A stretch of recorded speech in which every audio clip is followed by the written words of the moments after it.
Matahari di langit. Solo baru saja naik ketika Mbok Suratmi membuka lapaknya di sudut pasar gede. Wangi nasi hangat, sambal kacang yang kental, dan aneka sayuran rebus memenuhi udara pagi itu menggoda siapa saja yang lewat. Tangannya yang keriput tapi cekatan meracik pecel dengan cinta, mengingatkannya pada masa-masa damai yang ia perjuangkan dengan susah payah. Tak seorang pun yang mencurigai bahwa di balik senyumnya yang teduh tersembunyi kisah kelam tentang kesaktian yang dulu membuat banyak orang takut menyebut namanya. Pasar mulai ramai. Suara tawa ibu-ibu, jerit kecil anak-anak yang berlari, dan teriakan pedagang menciptakan irama khas yang menenangkan. Mbok Suratmi menyapa pelanggan setianya satu persatu, menyuguhkan sepiring pecel dengan murah senyum. Ia ingin hidupnya sederhana saja, memasak, berjualan, dan menabung sedikit untuk hari tua. Semua ingatan tentang dunia kegelapan yang dulu ia geluti, ia kunci rapat-rapat di dalam hatinya. Baginya cukup sudah darah dan air mata yang pernah menodai hidupnya. Namun, ketenangan itu mulai terguncang. Seminggu terakhir ada bisik-bisik di antara para pedagang, sekelompok preman muda mulai datang memalak mereka. Kasar, tak kenal belas kasihan, dan berani mengacak-acak lapak siapa saja yang menolak setor. Bos Suratmi mendengar kabar itu dengan hati berdebar. Ia tahu benar bila kejahatan dibiarkan, ia akan tumbuh seperti benalu yang melilit pohon, menghisap sampai mati. Pagi itu ketika Mbok Suratmi sedang melayani seorang pembeli, seorang pemuda berbadan kekar dengan tatapan liar mendekat. Bajunya terbuka separuh, menampakkan tato naga yang membelit di dadanya. Ia melempar pandang menghina pada lapak pecel Mbok Suratmi lalu dengan enteng menendang salah satu baskom kecil berisi tahu goreng hingga terguling. "Wong tuwok, setor Rp100.000 seminggu. Kalau nggak mau, siap-siap warungmu tak ratakan," katanya dingin. Suaranya menamparkan seperti cambuk di udara panas itu. Para pedagang lain hanya bisa menunduk. Mereka tahu melawan berarti mengundang malapetaka. Bos Suratmi menahan gemetar di tangannya, mengusap pelan kain lap di pundaknya, mencoba menelan amarah yang mendidih. Wajah keriputnya yang biasa berseri kini menegang. Ia menatap pemuda itu lekat-lekat, seolah mencari sesuatu jauh di dasar matanya yang penuh angkara. Dalam hatinya, bisikan lama yang telah ia kubur mulai menguar. Bisikan kekuatan, bisikan pembalasan. Tetapi Mbok Suratmi sadar, dunia yang ia pilih sekarang adalah dunia damai. Dengan napas berat, ia membungkuk, memungut baskom tahu yang jatuh, dan mengelapnya perlahan. "Anakku," katanya pelan, nyaris seperti doa. "Hidup itu seperti pecel ini, beraneka rasa tapi bisa manis kalau mau sabar." Pemuda itu tertawa menghina, meludah sembarangan, lalu pergi meninggalkan bayang ancaman yang menyesakkan udara. Ketika lapak kembali sunyi, Mbok Suratmi duduk termangu. Matanya yang buram menatap jauh ke kerumunan pasar. Ia tahu badai belum selesai, bahkan mungkin ini baru permulaan. Dan jika badai itu benar-benar datang, mungkin ia harus kembali menyentuh kekuatan yang sudah bertahun-tahun ia kubur dalam-dalam demi melindungi apa yang ia cintai. Matahari Solo perlahan memanas, seolah ikut menyaksikan pergulatan batin seorang perempuan tua yang enggan, namun mungkin tak punya pilihan. Hari bergulir berat di pasar gede. Sejak insiden pagi itu, seolah ada bayangan kelabu yang menyelimuti lapak-lapak kecil para pedagang. Kini bekerja dalam bisu, takut mengangkat kepala, takut menatap mata satu sama lain. Ancaman ragil, begitu nama preman muda itu, menggantung di atas kepala mereka seperti pedang tajam siap menebas kapan saja. Bos Suratmi tetap melayani pembeli, namun senyum di bibirnya terasa dipaksakan, kaku seperti topeng. Saat sore menjelang, langit Solo mendung, seakan alam turut berduka.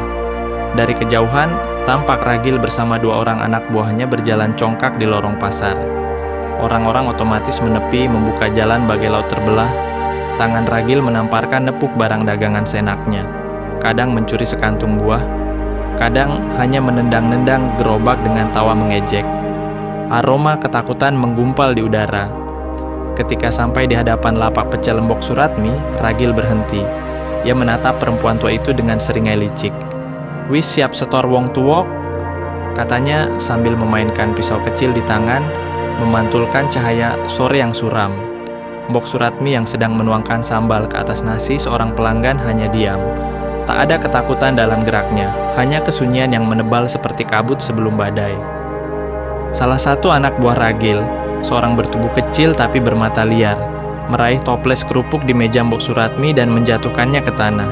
Bunyi pecahan kaca membahana, membungkam pasar. Pembeli-pembeli lain beringsut menjauh. tak ingin terseret dalam masalah. Ragil tertawa puas menunggu Mbok Suratmi menangis atau memohon seperti para pedagang lain yang sudah ia tekan. Tapi yang ia dapatkan hanya sepasang mata tua tenang, namun menyimpan sesuatu yang lebih tajam dari pisau di tangannya. "Mungkin kau pikir aku ini cuma perempuan tua lemah," kata Mbok Suratmi, suaranya rendah tapi menggetarkan udara di sekelilingnya. "Tapi ingat nak, tidak semua yang kelihatan rapuh itu bisa kau injak seenaknya." Tangannya masih sibuk membereskan pecahan kaca, seolah ancaman di hadapannya hanyalah angin lalu. Kata-kata itu membuat Ragil terdiam sejenak. Ada sesuatu dalam intonasi suara Mbok Suratmi yang membuat bulu kuduknya meremang. Sesuatu yang mengingatkannya pada cerita-cerita mistis masa kecil tentang orang-orang tua yang bisa memanggil petir dengan mantra. Tapi rasa malu dan amarah mengalahkan naluri takutnya. Dengan geram, Ragil menendang meja kecil pecel hingga terbalik, membuat piring dan sayur berhamburan. Bos Suratmi bangkit perlahan, matanya kini bagai bara yang menyala di antara abu. Dalam hatinya, ia berbisik kepada leluhur, meminta kesabaran, meminta petunjuk. Ia tahu benar jika ia mengangkat tangannya sekarang, tidak akan ada yang bisa menghentikan murkanya.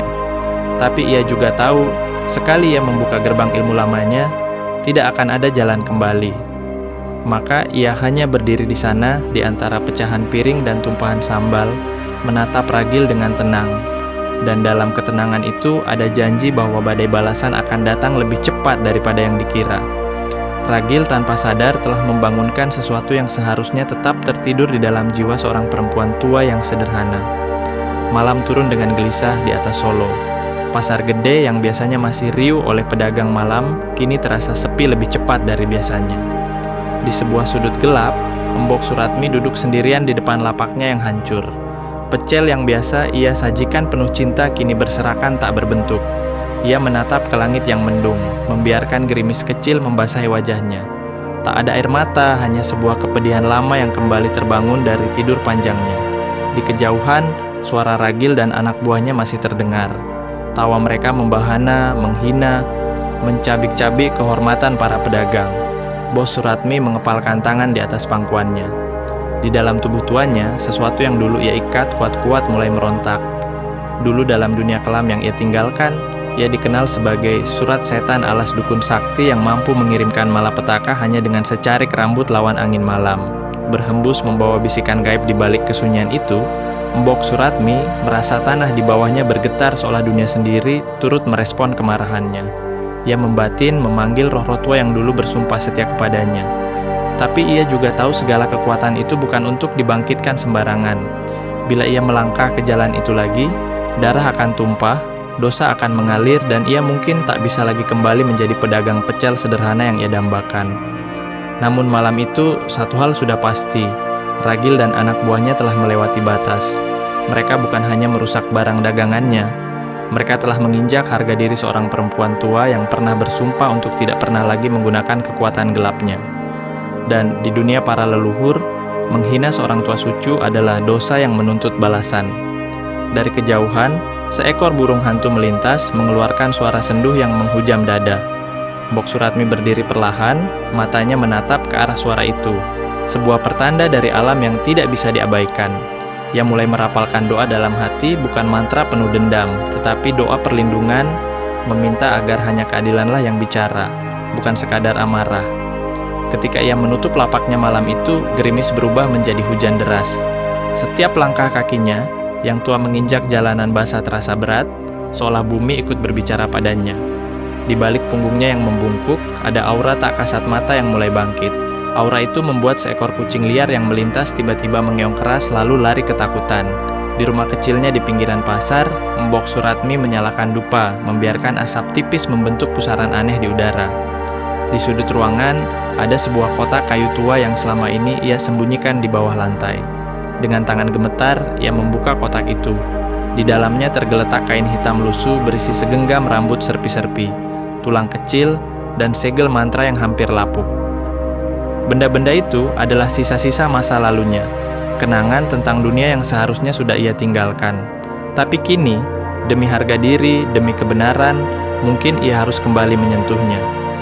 Dan malam itu, untuk pertama kalinya dalam 20 tahun, Mbok Suratmi membisikkan nama-nama gaib yang pernah bersumpah berada di bawah perintahnya. Malam semakin larut, hujan masih menghajar atap-atap pasar yang sudah reot. Di sebuah warung remang-remang tak jauh dari pasar gede, Ragil dan anak buahnya berpesta kecil. Botol-botol miras berserakan di meja, asap rokok tebal mengepul memenuhi udara. Ragil tertawa keras, membual tentang bagaimana ia mempermalukan nenek tua gilas yang tadi. Anak buahnya ikut tertawa, meski di balik tawa mereka ada rasa tidak nyaman yang sulit dijelaskan. Tanpa mereka sadari, sejak Embok Suratmi membuka kotak lamanya, dunia di sekitar mereka mulai berubah. Di sudut warung, bayangan-bayangan aneh mulai bermunculan. Lampu gantung bergoyang sendiri meski tak ada angin. Piring-piring bergetar pelan di meja, mengeluarkan bunyi gemeretak samar yang menusuk telinga. Salah satu anak buah Ragil, si kurus berambut cepak, merasa bulu kuduknya berdiri. Ia memandang ke sekeliling, namun semua tampak biasa. Atau setidaknya ia memaksa pikirannya untuk percaya. Tiba-tiba, pintu warung berderet terbuka dengan sendirinya. Hawa dingin yang menusuk masuk membuat api lilin di meja bergoyang liar. Seorang pengunjung yang duduk di pojok warung bergegas pergi, wajahnya pucat pasi. Ragil hanya tertawa mengejek, mengangkat botolnya tinggi-tinggi. "Halah, setan Wainewani, ayo kena setan kalau berani." Teriaknya lantang, menantang entitas yang tak kasat mata. Namun begitu kata-kata itu meluncur, suara dentuman keras menggema di luar warung, seolah ada sesuatu yang besar jatuh dari langit. Seluruh warung berguncang, gelas-gelas pecah, meja terjungkal. Anak-anak buah Ragil langsung melompat dari kursi. Mata mereka membelalak ketakutan. Bahkan Ragil, sekuat apapun nyalinya, kini mulai merasakan ada sesuatu yang salah. Sesuatu yang tak bisa dijelaskan dengan logika dunia kasarnya. Dari arah pintu, kabut tipis masuk perlahan, membentuk sosok-sosok bayangan mengerikan, wajah-wajah tanpa mata, tubuh-tubuh berselimut kain kafan, lusuh merayap mendekat dalam diam. Anak buah Ragil yang paling muda menjerit, berlari keluar warung hanya untuk tergelincir di jalanan basah. Ragil mematung di tempatnya, bibirnya bergetar tanpa suara. Bayangan-bayangan itu terus mendekat, merentangkan tangan mereka yang kurus kering, seolah ingin merengkuh Ragil ke dalam pelukan maut. Tiba-tiba, suara perempuan tua bergema entah dari mana. Lirih serak namun menggema memenuhi kepala mereka. "Ingatlah, yang menabur angin akan menuai badai." Suara itu membuat Ragil berlutut, menutup telinganya mencoba mengusir gemokan itu. Tapi sia-sia, setiap kali ia menutup telinganya, suara itu malah semakin keras, menusuk ke dalam pikirannya, mencabik-cabik keberaniannya. Dalam kepanikan, Ragil berteriak memerintahkan anak buahnya untuk kabur. Mereka berhamburan keluar warung seperti tikus-tikus yang disiram air panas. Hujan di luar tak mereka hiraukan. Mereka berlari membabi buta ke arah gang sempit. Tapi Ragil tahu dalam hatinya, ini bukan hanya ilusi akibat mabuk atau ketakutan biasa. Ini nyata, ini adalah balasan, dan ia baru saja menginjak sarang seekor ular tua yang seharusnya tidak pernah ia bangunkan. Pasar Gede dan sekitarnya kembali menjadi saksi bahwa dalam diam, alam selalu menjaga keseimbangan. Dan ketika keseimbangan itu dilanggar, ia akan menuntut harga yang harus dibayar seberat-beratnya. Sejak malam penuh teror itu, Ragil tak pernah lagi tidur dengan tenang. Tubuhnya yang biasanya tegap kini membungkuk, matanya cekung, wajahnya pucat seperti kain kafan. Setiap kali ia memejamkan mata, sosok-sosok bayangan itu muncul, merayap dari sudut-sudut gelap, memanggil-manggil namanya dengan suara yang seolah berasal dari dasar kubur. Ragil terbangun berkali-kali dengan napas tersengal. Keringat membasahi seluruh tubuhnya, seolah baru saja berlari dikejar maut. Suatu malam dalam tidurnya yang resah, Ragil bermimpi berada di sebuah ladang tandus. Angin panas menerpa wajahnya, membawa aroma anyir darah. Di tengah ladang itu berdiri Mbok Suratmi, namun bukan lagi sosok nenek renta penjual pecel.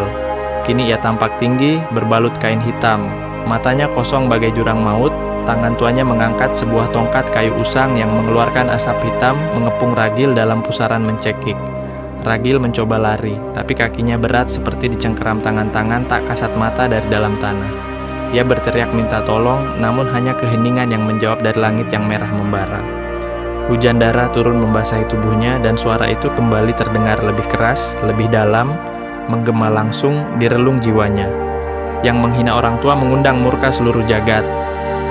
Teriakan Ragil membangunkan seluruh isi rumah. Anak buahnya yang tidur di ruang depan berhamburan masuk, mendapati Ragil berguling-guling di lantai.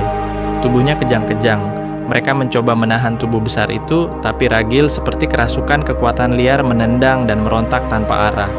Mulutnya berbuih, matanya membelalak kosong, sementara dari bibirnya meluncur kata-kata aneh dalam bahasa kuno yang tak dimengerti siapapun. Ketika akhirnya Ragil sadar, tubuhnya lemas tak berdaya. Ia hanya bisa terduduk di sudut kamar, memeluk lututnya sendiri seperti anak kecil ketakutan. Tak ada lagi kebanggaan di matanya, tak ada lagi kegagahan yang tersisa, hanya rasa ngeri yang menggerogoti batinnya sedikit demi sedikit. Ia tahu ini bukan sekadar mimpi. Ini adalah hukuman atas kesombongannya, atas kelancangannya kepada sosok yang seharusnya ia hormati. Anak buahnya mulai ketakutan sendiri. Mereka berbisik-bisik, berbicara tentang kutukan, tentang balasan dari dunia gaib. Beberapa dari mereka bahkan sudah mulai menghindari Ragil, takut ikut tertular nasib buruk. Seorang di antara mereka yang masih punya sedikit keberanian mengusulkan agar Ragil meminta maaf kepada Mbok Suratmi sebelum semuanya terlambat. Tapi Ragil, meski setengah hancur, masih menolak keras. Harga dirinya sebagai preman, jalanan lebih berharga baginya daripada keselamatan nyawanya sendiri. Sementara itu, di sudut lain Solo, Mbok Suratmi menatap dupa yang menyala di altar kecil rumahnya. Ia memejamkan mata, merasakan hembusan angin yang membawa pesan dari alam. Ia tahu Ragil sudah mulai merasakan akibat dari perbuatannya. Tapi ini baru permulaan. Bos Suratmi tidak mencari balas dendam. Ia hanya menuntut keadilan yang selama ini dipermainkan oleh tangan-tangan kotor. Dan malam itu, sambil menaburkan bunga setaman ke atas bara dupa, Mbok Suratmi bersumpah dalam hati, sampai dia tunduk dan memohon ampun. Sampai harga diri yang diinjak itu ditebus dengan kerendahan hati, maka tidak akan ada damai untuknya.